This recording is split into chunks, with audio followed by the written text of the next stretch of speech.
Welcome friends, स्वागत है आप लोग का आज की क्लास में। तो चलिए, क्लास 9th का आप लोग का आज क्लास है चैप्टर 1। ठीक है, चैप्टर का नाम है संख्या पद्धति और एक्सरसाइज 1.1। ठीक है, तो देखिए सबसे पहले इस चैप्टर को बनाने से पहले हम लोग को कुछ बेसिक नॉलेज होना जरूरी है, क्योंकि इसमें ज्यादातर ऑब्जेक्टिव भी टाइप में भी है और सब्जेक्टिव टाइप में भी क्वेश्चन है। यानी कुछ मतलब डेफिनेशन के हिसाब से क्वेश्चन है आपका, कुछ मतलब बनाने वाला है। तो डेफिनेशन वाला क्वेश्चन आपसे तभी बनेगा जब आपको उस चीज के बारे में डिफाइन रहेगा। ठीक है, तो सबसे पहले आप एक एक पॉइंट को, जिनको आता है बहुत अच्छी बात है, जिन बच्चों को नहीं आता वो भी ध्यान पूर्वक देखिएगा, पूरा कॉन्सेप्ट क्लियर हो जाएगा 1.1 का। ठीक है, चलिए शुरुआत करते हैं। सबसे पहली संख्या पूर्ण संख्या की। ठीक है, इंग्लिश में इसको कहते हैं होल नंबर। ठीक है, यानी सीधा बात जो जीरो से शुरू हो, कोई अदर डेफिनेशन नहीं। पूर्ण संख्या जो किससे शुरू हो, आपका जीरो से शुरू हो। पूर्ण संख्या किससे शुरू हो, जीरो से, यानी 0 1 2 3 से लेके इन्फिनिट। गिनती का अंत नहीं होता, याद रखिएगा, गिनती अनगिनत है। ठीक है, आगे दूसरा हमारी संख्या प्राकृत संख्या, जिसे इंग्लिश में नेचुरल नंबर कहते हैं। और ये किससे शुरू होता है बाबू, 1 से, याद रखिएगा। 1 2 3 4 5 6 से लेके कहां तक, आपका इन्फिनिटिव तक। यहां तक किसी बच्चे को कोई दिक्कत नहीं है ना। पूर्ण संख्या और प्राकृत संख्या, वहीं से कोई कंफ्यूजन नहीं। पूर्ण संख्या 0 से शुरू होगा, प्राकृत संख्या आपका 1 से शुरू होगा। चलिए आगे होता है तीसरा नंबर में आपका परिमेय संख्या, और यही आपका चैप्टर में सबसे ज्यादा क्वेश्चन इसी दोनों चीज से रिलेटिव है। तो ध्यान समझिएगा, परिमेय संख्या किसे कहते हैं, जिसे p बाय क्यू के रूप में लिखे, या जो आपको पता होगा भिन्न। भिन्न पता है ना किस रूप में होता है, अंश बटा हर, x बाय वाई।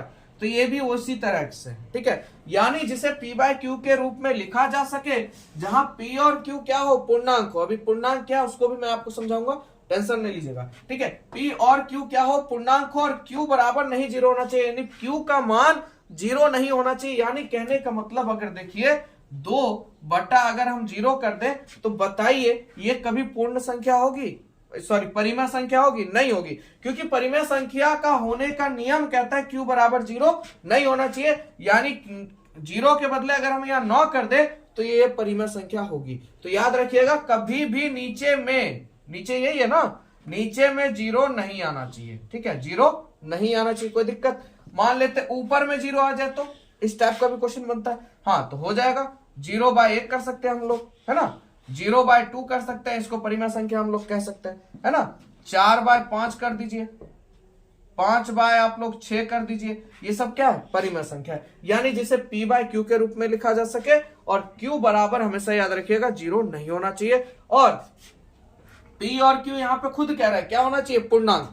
पूर्णांक क्या है इसको भी आप लोग जान जाइएगा। ठीक है, आगे बढ़ते हैं। अपरिमेय संख्या, जिसे बाबू इरेशनल नंबर कहते हैं। क्या कहते हैं, इरेशनल नंबर। ठीक है, जिसे p बाय क्यू के रूप में नहीं लिखा जा सके, और जहां p और q पूर्णांक हो तथा q बराबर नहीं 0, बस जिसे परिमेय संख्या याद है उसी का उल्टा अपरिमेय। ठीक है, तो यहाँ पे देखिए आपका जितना भी रूट वाला संख्या, जैसे √2, √4 नहीं होगा, याद रखिएगा, √5, और उसके बाद एक और याद रखिएगा पाई, ये भी अपरिमेय संख्या है। और इस तरह का अगर आपको मिलता है 1.10, फिर 100, फिर 1000, फिर 111 डॉट डॉट डॉट, ये डॉट डॉट का मतलब सीधा समझ जाइएगा भैया अपरिमेय संख्या। समझ में आया बात। और एग्जाम से यही क्वेश्चन और यही क्वेश्चन बनता है आपका। अब रूट वाला सभी संख्या आपका अपरिमेय संख्या नहीं, ये भी याद रखिएगा। अब मान लेते हैं रूट के अंदर 4 है, समझिएगा मेरी बात को। ठीक है, रूट के अंदर अगर आपका 4 है, तो 4 का पहले वर्गमूल निकालिएगा तो कितना होगा, 2 होगा। तो बताइए क्या 2 परिमेय संख्या, अपरिमेय संख्या होगी? नहीं होगी। 2 क्या हो जाएगी, आपकी परिमेय संख्या हो जाएगी। क्यों? क्योंकि 2 बटा 1 हम लोग लिख सकते हैं, तो भैया कौन सी संख्या, परिमेय संख्या। समझ में आया बात आप लोग को। तो इस वजह से आपको इसके लिए सबसे बढ़िया फंडा है अभाज्य संख्या। जितनी भी अभाज्य संख्या है उसको अगर रूट में कर दिया जाए तो आपकी अपरिमेय संख्या हो जाएगी। ठीक है, जितनी भी अभाज्य संख्या है, अभाज्य संख्या का मतलब क्या होता है बाबू, वैसी संख्या जो स्वयं से या 1 से भाग लगे, या जिसके केवल और केवल 2 अपवर्तक हों, उसे क्या कहते हैं हम लोग, अभाज्य संख्या कहते हैं। यानी सबसे छोटी अभाज्य संख्या आपकी क्या हो जाएगी, 2 हो जाएगी। 2 के बाद 3, 3 के बाद 5, 5 के बाद 7, 7 के बाद 9 मत सोचिएगा, 9 नहीं होगा। क्यों? 9 का अपवर्तक हो जाएगा 2 को, यानी 9 तो 3 से भी लग जाएगा। यहां पे क्या बोला गया, जो खुद से भाग लगे या 1 से, तो 2 देखिए 2 से भी भाग लगेगा और 1 से भी लगेगा।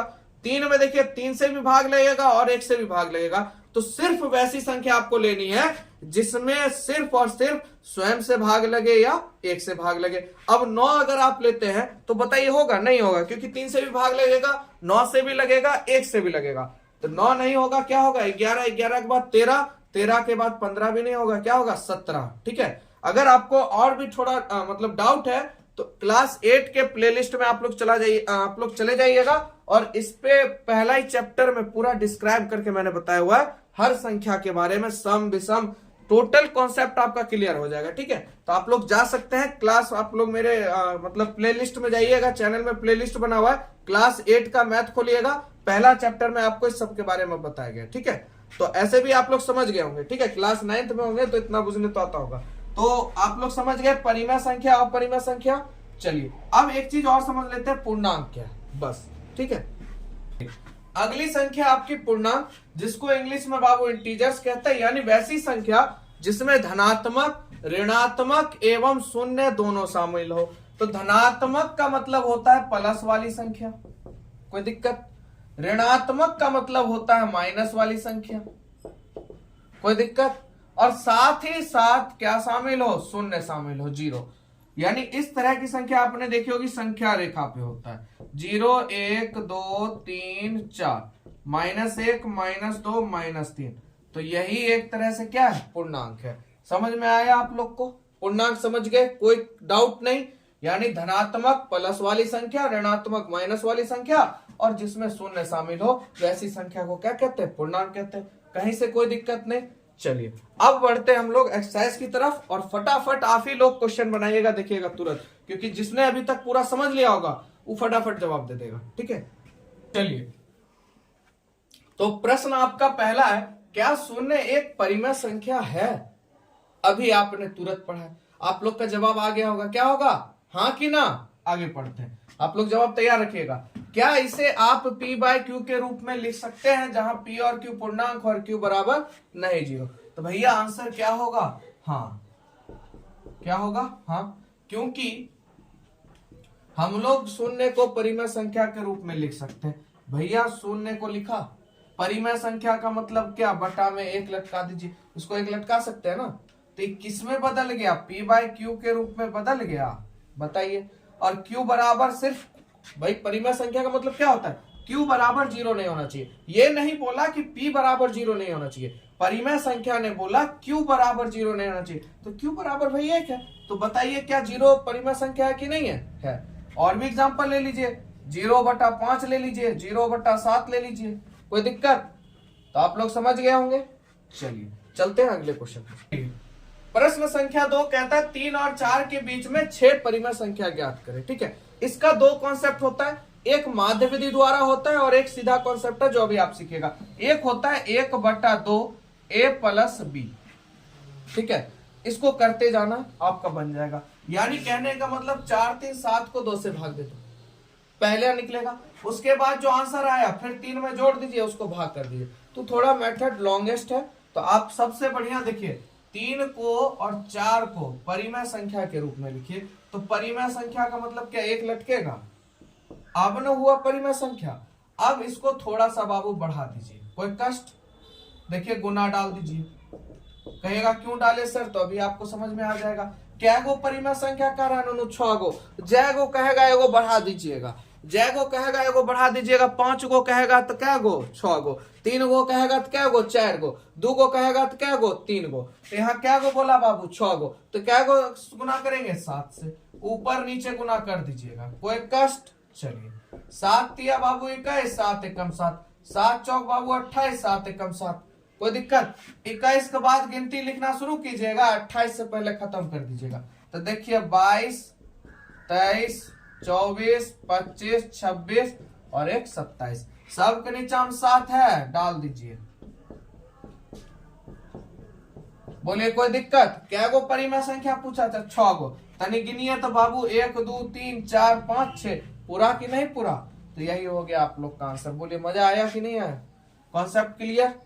चलिए अगला क्वेश्चन आपका ये हो गया, 3/5 और 4/5 के बीच में 5 परिमेय संख्या ज्ञात कीजिए। अब देखिए यहाँ पे आपके किताब में ये जो आपका CRT है इसमें यही 2 टाइप है, और दूसरा किताब रहता है उसमें बहुत सारा टाइप है, तो आपको बताने में मजा आता, उसका भी वीडियो जल्द आएगा आप लोग के साथ। तो देखिए यहाँ पे तो संख्या सेम है, हर सेम है, तो भैया कोई टेंशन नहीं है, गुना कर सकते हो। बट अगर किसी किसी क्वेश्चन में यहाँ 3/4 रहता, मेरी बात को ध्यान समझिएगा, और 2/3 रहता, हर अगर सेम नहीं हो, ध्यान से समझ रहे हैं आप लोग, हर अगर सेम नहीं हो तो सबसे पहले क्या करेंगे, लघुत्तम लेके हर को बराबर कर देंगे, हर को बराबर कर दीजिएगा, बेस जैसे नियम है उस तरह से बन जाएगा। नहीं समझे तो आइए बढ़िया समझाते हैं। सबसे पहले इसको बना लेते हैं, 3/5 आपका 4/5, भाई परिमेय संख्या के रूप में है ये दिया हुआ, करना क्या है, इतनी सा बढ़ा दिया कर मोच, ये मोच है तब न फलकाएगा हो, बढ़ा दिए। अब देखिए क्या को कहा रहा है बाबू,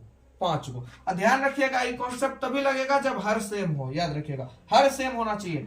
क्या को कह रहा है, 5 को, क्या को से गुना करेंगे बाबू, 6 को से, 3 को कहेगा तो 4 को से, बार बार कह रहे हैं, आज सीख जाइए कभी नहीं भूलिएगा। 5 को बोल रहा है तो किससे करेंगे, 6 से, आइए 6 6 6, तो देखिए 6 3 18, 6 5 30, 6 चौक 24, 6 5 30, 18 के बाद गिनती गिनिए, 19 20 21 22, कहां तक जाना है, 24 तक, तो 24 से कम में गिनिएगा, 23, कोई दिक्कत, नीचे क्या है बाबू 30, सब में नीचे 30 हटा दीजिए। देखिए क्या वो संख्या आया, 1 2 3 4 5, बोलिए कहीं से कोई दिक्कत समझने में, मजा आ रहा। चलिए अब देखिए मान लेते हैं 2/3 है और 5/2 है, ठीक है, बोला इसका 2 परिमेय संख्या या 3 परिमेय संख्या निकालना है। आप तो ये कॉन्सेप्ट सीख गए, जाएगा पूछेगा एक बढ़ा के देंगे। अब यहाँ पे मैंने बोला अगर हर सेम ना हो तो सबसे पहले क्या करना बाबू, हर सेम कर लेना। हर सेम करोगे, देखो इसको 2 से गुना कर दो ऊपर नीचे, इसको 3 से गुना कर दो, बोलो हर सेम होगा कि नहीं। तो देखिए 2 दूनी 4 और 3 दूनी 6, 5 तिया 15 और 2 तिया 6, बताइए हर सेम हो गया। हमको सिर्फ हर से मतलब है, ऊपर वाले से मतलब नहीं है, याद रखिएगा किससे मतलब है, हर से। अब जाएगो पूछेगा वो निकाल दीजिएगा, ठीक है, कोई दिक्कत। चलिए 3 तक खत्म हो गया, लास्ट क्वेश्चन है उसको भी देख लीजिए। प्रश्न संख्या 4 है आप लोग का, नीचे दिए गए कथन सत्य या असत्य के बाद, सत्य क्या है असत्य क्या है इसको बताना, कारण सहित अपने उत्तर को दिखना है आपको। तो देखिए कारण रिलेटिव नहीं है, समझ जाइएगा, कारण से कोई मतलब नहीं है, बस समझिएगा बढ़िया से, क्योंकि इसी के रिलेटिव आपका ऑब्जेक्टिव पूछता है। अब देखिए पहला क्वेश्चन है, प्रत्येक प्राकृत संख्या एक पूर्ण संख्या होती है क्या। प्रत्येक प्राकृत संख्या, प्राकृत संख्या क्या, 1 2 3 4 5, अब पूर्ण संख्या भी वही होता है, बस उसमें 0 लग जाता है। ऐसे भी प्राकृत संख्या के बाद 9 के बाद क्या आता है, 10 आता है। तो प्रत्येक प्राकृत संख्या एक पूर्ण संख्या होती है, ठीक है। तो क्या हो जाएगा बाबू, ये आपका सत्य हो जाएगा। बोलिए कोई दिक्कत समझने में, क्योंकि अभी आपने थ्योरी पढ़ रखा है ना, प्राकृत संख्या 1 2 3 4 और पूर्ण संख्या भी 1 2 3 4, तो प्रत्येक प्राकृत संख्या एक पूर्ण संख्या हो सकती है। आगे है प्रत्येक पूर्णांक एक पूर्ण संख्या होती है।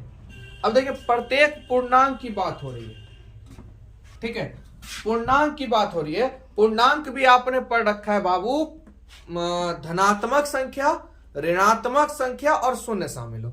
अब देखिए पूर्ण संख्या में शून्य तो शामिल है, पर साथ ही साथ धनात्मक संख्या है, पर क्या बताइए पूर्ण संख्या माइनस में होती है, नहीं होती है। पूर्ण संख्या 1 2 3 4 होती है, पर माइनस 1 2 3 4 नहीं होती है, पर पूर्णांक माइनस में होता है, -1 -2। तो क्या सत्य होगा कि असत्य, बोलिए आप लोग, क्या हो जाएगा बाबू, तो असत्य हो जाएगा। क्या हो जाएगा, असत्य, कोई दिक्कत। चलिए अगला आपका, प्रत्येक परिमेय संख्या एक पूर्ण संख्या होती है। यहाँ पे प्रत्येक परिमेय संख्या, आपको पता है परिमेय संख्या का मतलब क्या होता है, भिन्न के रूप में, अंश बटा हर के रूप में, यानी p/q के रूप में। तो बताइए क्या वह पूर्ण संख्या होगी, होगी तो नहीं होगी, क्यों, क्योंकि देखिए 2/3 मान लेते हैं, बताइए ये पूर्ण संख्या होगी, पूर्ण संख्या होगी, नहीं होगी। तो ये बात क्या हो जाएगी आपकी, असत्य हो जाएगी। क्या हो जाएगी, असत्य हो जाएगी। समझ में आया आप लोग को, परिमेय संख्या कभी भी पूर्ण संख्या नहीं होगी, ठीक है। तो वीडियो कैसा लगा, पसंद आया आप लोग को, समझ में आया होगा सब चीज, तो एक प्यारा सा लाइक देके आप लोग जरूर शेयर कर दिया कीजिए, ठीक है। मिलेंगे नेक्स्ट वीडियो।